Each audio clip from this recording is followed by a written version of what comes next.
Guys, so we back with another video. We back with another day fixing and rebuilding this Jeep Grand Cherokee. So you already know last night we left after painting the parts. So let's check it out first thing in the morning, make sure no bugs and stuff got on it, then we can start working on that again. Okay, so here's the hood and there is the bumper. So it looks pretty good, to be honest. And then this one looks pretty good too. So safe to say we are good to go. I was kind of nervous because I didn't know if any bugs got in here last night, even though I did have the door and stuff closed. But still, you know, they like to sit in the clear coat. So that's good. And we did make progress with getting the bolts. So check this out. All right, so once you get up in the interior, the first thing you want to do, of course, is take these covers off here so you can expose the bolt. So basically, you go pop this off, get you like a, you know, flathead or something. And it looks like it is a 15. So go shoot that off with the gun. Just like that. And we got 4 of them. One right here, so that's 2. And 2 in the back. Right there. So I'm about to go ahead and do this one. And then take the back out. Taking the seat out is super easy. Only thing you have to do is take out the bolts and of course disconnect the electrical connection. Right here I'm pulling out the seat, but don't be like me. Make sure you pay attention and disconnect the electrical connector. Okay, so now we have both of the seats out, passenger and a driver. So now we can basically start tackling this. We're going to move the center console first. So pretty much it's another cover right here on both sides. That's going to expose a bolt. We have to drill it out and begin to take this thing apart. Once we get done with that, then we can tackle the actual dashboard itself. And we most definitely going to have to drop down the steering wheel to be able to pull the dashboard out. So with that being said, I'm actually about to grab some more tools. And then I'm going to go ahead, trying to get some good light for y'all right there. I'm going to grab some more tools and I'm about to go ahead and tackle the inside.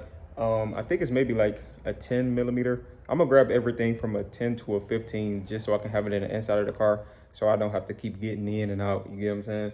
So let me grab this and then we're about to get to work.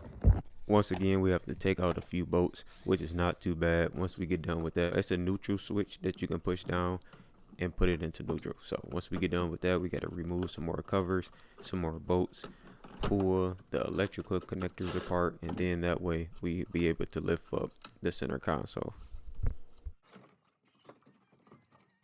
All right, you guys, so we finally got the center console out. I actually had to disconnect the cable from the gear shift. I didn't think it was going to be a problem, but I had to disconnect it anyways. But anyways, here we go right here, the center console. So now this is what the interior is looking like right now. So the next thing we're going to do is tackle this infotainment area right here and then probably drop down the steering wheel. And we might as well take the old airbag out too as well. And then we should be able to take the trim pieces off and then start to pull out the whole dashboard from there. So right now we're about to tackle this, then this, and drop that down. So let's get back into it.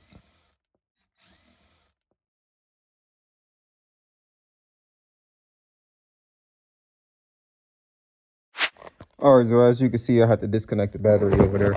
But also, I got this panel up here, which is right here. That's the cover for underneath the steering wheel, and that's the big panel right there.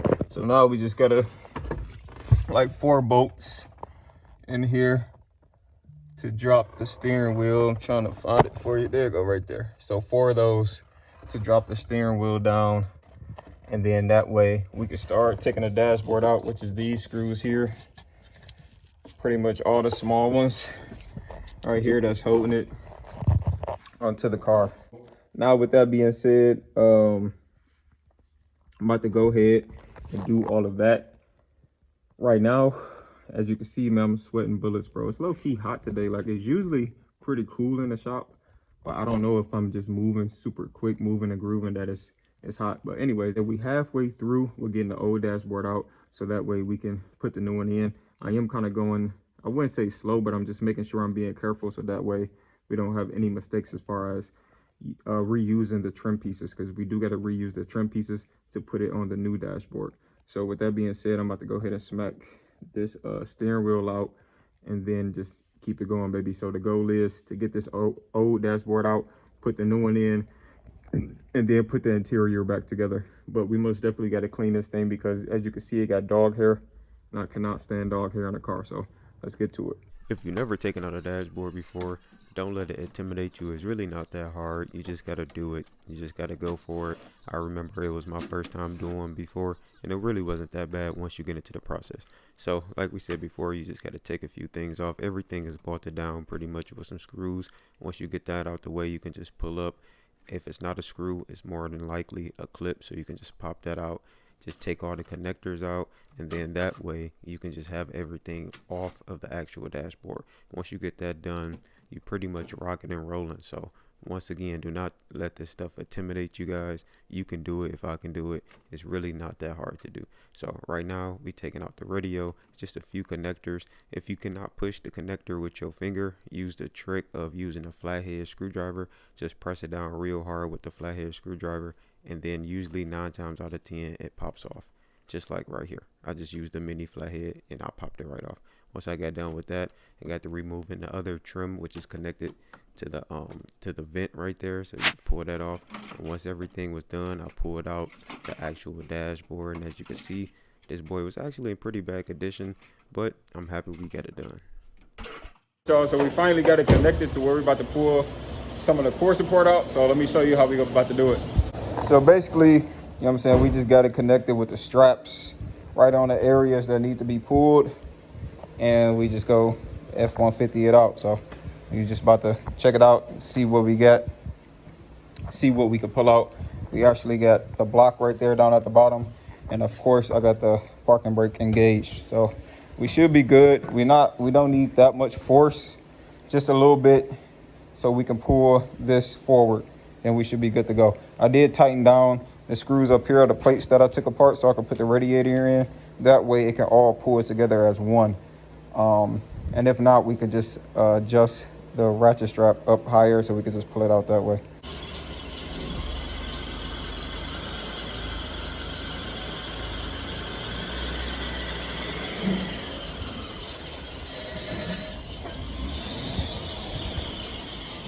You good?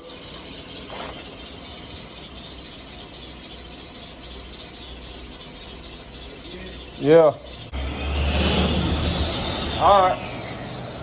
All right, you guys, so that didn't work right there. Pulling it actually didn't work at all.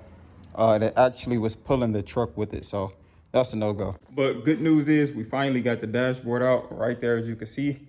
So we moving right along. We did have a little small hiccup with pulling out that, but no worries, we just hit it out with a hammer. Sledgehammer always do the trick, so no problem with that. Now here it is with the old dashboard, as you can see. Most definitely the pins went, well, the connectors went bad, so good thing I have a new pair. Airbag is up out of there, and stop start button still in there. I'm gonna take it out, no worries. Let's check out the inside. We're gonna go around the other way real quick. But this is pretty much what it looks like without the dashboard. So it's most definitely a mess right now in the interior, but that's the mess we need. While the dashboard is out, I'm gonna go ahead and take the windshield out as well. So our next step is gonna be taking out the windshield. So basically, I'm gonna have to take off the windshield wipers and the panels underneath, so that way it can expose the bottom of the actual windshield. And then I can just do the rest from the inside. Then I should be good to go to snatch that thing up out of there, because we most definitely got to replace that. Good news, we were able to get the fan in place. So now we just have to plug it up and basically put everything back together right now. So I think that's what I'm about to do.